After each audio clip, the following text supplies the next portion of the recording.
Bonjour, mon nom est Mathieu Desbordes et dans cette capsule, je vais vous présenter un résumé de la décision Kosicki contre Ville de Toronto, dont vous voyez la référence en ce moment à l'écran. C'est une décision de 2022 de la Cour supérieure de l'Ontario.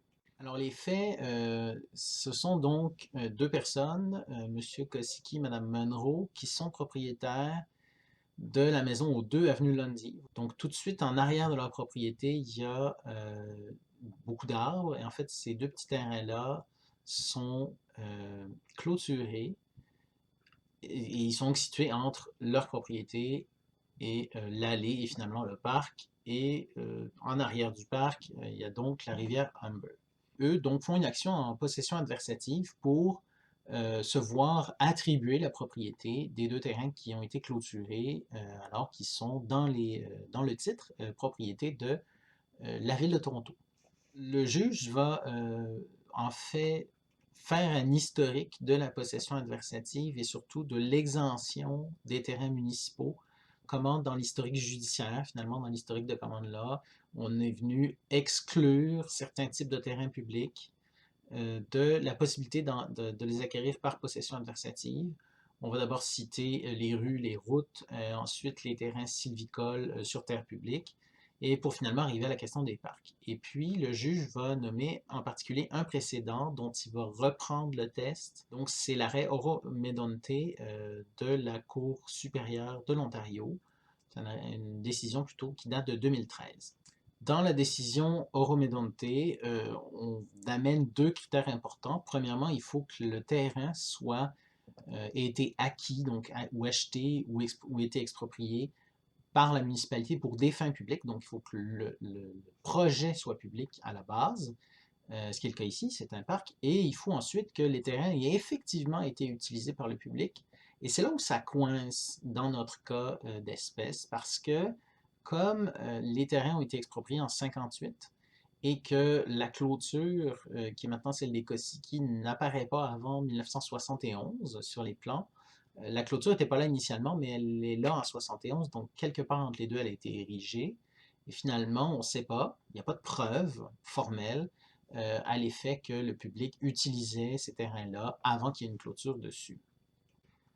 Donc le juge va venir dire que ça passe pas le test, en fait, tout simplement d'Oro Medonte. Et le renversement du raisonnement classique en la matière est en fait au paragraphe 69 et 70 de la décision, où on dit, ben, la Ville n'a pas été capable effectivement de démontrer que c'était d'usage public. Par contre, la Cour doit se poser la question de savoir si c'est une bonne chose qu'un riverain puisse finalement s'approprier n'importe quel terrain public qui borde sa propriété. Et on remonte en fait à l'esprit de la possession adversative, et puis qui est très très similaire à la prescription inquisitive en droit civil, qui est de dire, ben, on, on permet à quelqu'un qui prend possession d'un terrain d'en devenir le propriétaire si le propriétaire en titre n'agit pas pendant un certain temps. Donc ça, c'est le test normal pour la possession adversative.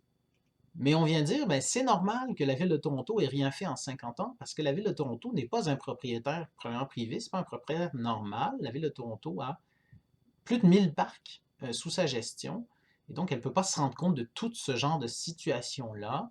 Et finalement, c'est plus important, la propriété publique et l'intérêt public, que cette technicalité-là et que cette idée-là que finalement n'importe qui peut acquérir une propriété dont le propriétaire la délaisse. Alors rapidement, moi je vois un parallèle donc avec l'article 916 du Code civil du Québec et avec l'arrêt Carcoucli contre Ville de Westmount de la Cour d'appel du Québec, dont les faits sont très similaires, où Mme Carcoucli tentait d'acquérir par prescription acquisitive des terrains qui jouxtaient donc un parc et sa propriété, et où elle a été déboutée de la même manière et pour les mêmes raisons par la Cour d'appel du Québec, mais avec un mécanisme complètement différent, puisque là on était donc en droit civil avec une règle générale à l'article 916 et non pas avec un historique de précédent comme on a ici, donc tout à fait typique de la common law. Merci de m'avoir écouté, j'espère que ça vous a intéressé et je vous souhaite une bonne fin de journée.